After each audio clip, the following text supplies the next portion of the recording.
What's up, fans and members? Listen, I've been studying rare people my whole life. I've been studying these people that really dominate life. And I'll tell you something. They hate to lose at everything. They hate to lose at everything. There's something a little bit off with them. When they lose, they have this inferiority complex. I mean, they really hate themselves. When they lose money, when they lose a relationship, when they lose at a meaningless game, when they lose a board game.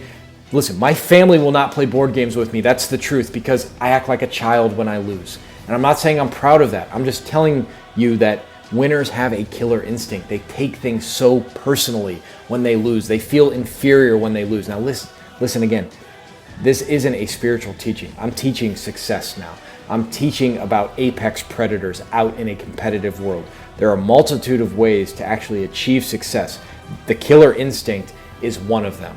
And it may not be the healthiest, but it can be damn effective. So I don't know how this melds. I don't know how this works with spirituality, but I'm telling you, I've seen too many successful people adopt this apex predator killer instinct mindset. I cannot deny its reality. I cannot deny its efficacy.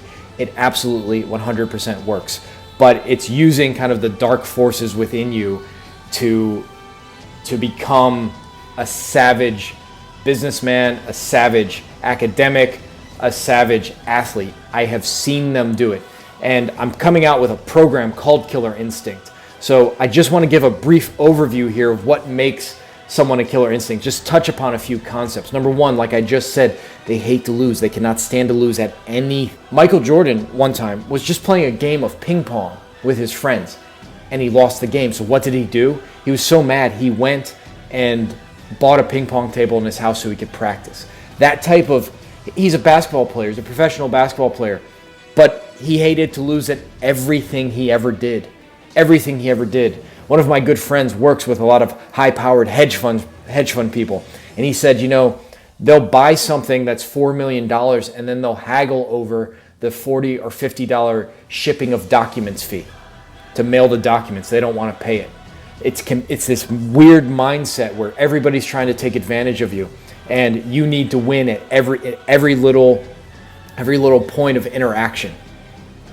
The way they counterbalance this, killers typically, is they set up a charity where they can use some of their boon, some of their winning, some of their loot to psychologically, I think it counterbalances the maniacal ferocity with which they go after everything else in life. It's not pretty. It's not actually, again, it's not the healthiest. When you have to win all the time, then you're probably doing a lot of damage to your body, your heart, your relationships. But killers, they don't care. They see the goal. It's like a T-Rex sees what it wants to eat, and it doesn't matter who's in the way. It'll step on its own children to get to that food. Okay? So it's a weird mindset, but it does work. They hallucinate. Killers hallucinate enemies if they can't find any. They need that antagonism. They need doubters. They need haters, and they siphon off that energy. They start to think, this guy's out to get me. I'm going to prove them wrong. They have to have that I'm going to prove them wrong mindset. Pop psychology says you just do everything internally. You're internally motivated because you love it. Well, that's a way to do it. Even though it's a popular psychology, it's accurate. You can do things out of love, but I've noticed like the apex predators in our world, they do things out of, I'll prove you wrong. Shut the hell up. You doubt me, I'm going to smother you. My success will make you feel insignificant. They may not always show it. They'll usually let their success do the talking for them. They're not going, when I say not show it, they're not going to go broadcast it to the world, but they'll let their achievements be broadcasted. Now, some killers will tell you about it. Muhammad Ali is going to tell you about it. Some killers are talkers. Maybe you're the silent type of killer, but killers are out in the world and they're using their dark forces. They're using the Jungian shadow. They're using I like to say the far side of the moon of their personality. You see the moon lit up, but there's stuff going on in the background that you don't know about. They're kind of like playing with fire, the hellish fire within them, and it can overtake them. I mean, if you're a killer and you start to lose and you have repetitive losing streaks, you're headed towards a very dark place. Tiger Woods was there. You're a killer instinct and you can't win anymore. What do? it starts to turn in on yourself. So you're playing with fire here, but I'm telling you, it's effective. It's effective to start to, what they do is they siphon off negative energy, and they change that negative energy into useful energy for them. They look for haters. They'll read the comment section. They need to read articles about them that are doubting them. They want to hear their friends go, that's a dumb idea. You live in a fantasy world. What are you thinking? That'll never work. They want that. That feeds on them. It's a junky sort of energy. But it's energy. It's energy. Christopher Hitchens, the famous journalist, said, he was a killer in debates. He said, I live on hate. I get angry about things, and that's when I write my best. I have to siphon off the anger and hatred to produce my best work, to produce my best arguments. And then he's on stage in a debate. Whatever you think about him, he's going for the jugular, and it's a paranoia. It's a fear. People with killer instinct feel hunted all the time. They feel like the guy down the street has the same business idea as him and is going to do it better. This guy's going to steal my wife if I don't make more money. This girl over here is better at speaking than I am, and she's going to steal my speaking engagements. They have a paranoia. They feel like if you're an athlete, you feel like the other guy's waking up 10 minutes earlier than you and getting more reps in. It's a paranoia. They feel hunted. But then at the same time, there are massive contradictions that function together somehow. At the same time, they feel like the predator. They are the apex predator. They look at people and be like, you don't know what's coming for you. When I launch this business, everybody better stand back. When I hit the court, when I hit the field, I felt hunted during practice. I feel like the predator on the field.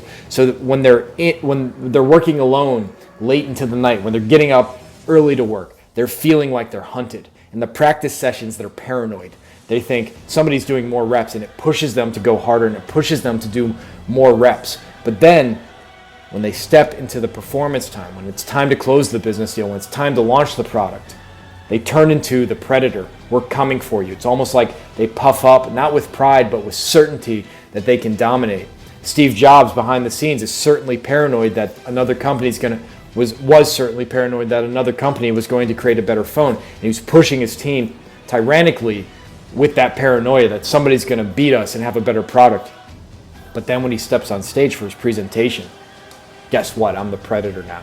Look at our iPhone. Look at our iPad. Look at the iWatch. We're coming for you. We're coming for you. Now we're hunting you. The hunted becomes the hunter.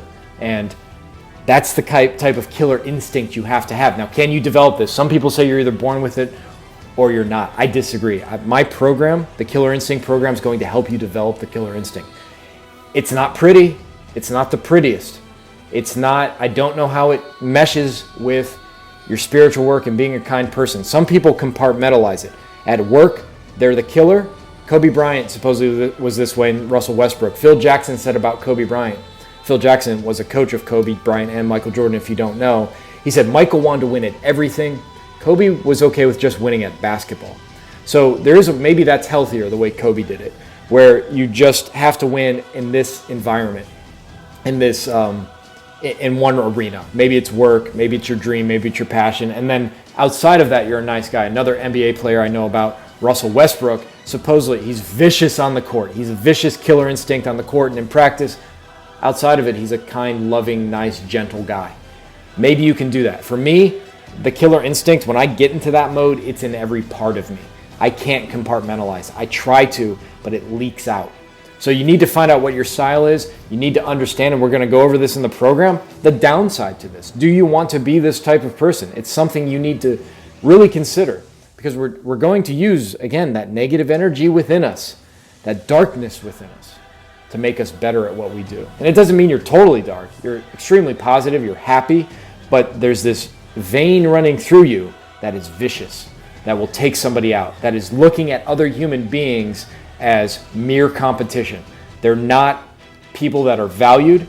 You're looking at your team around you, and Tim Grover makes this point in his book, Relentless, which really goes into the shadow of Michael Jordan and other killers, that you look at people around you, can they help you or not? Are they useful to you or not? And if they're not useful, they're expendable. You get disposable. You can get rid of them.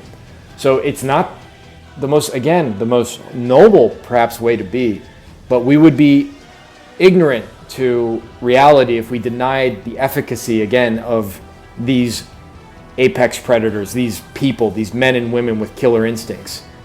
So that's what the program's going to be about. and I hope you'll check it out.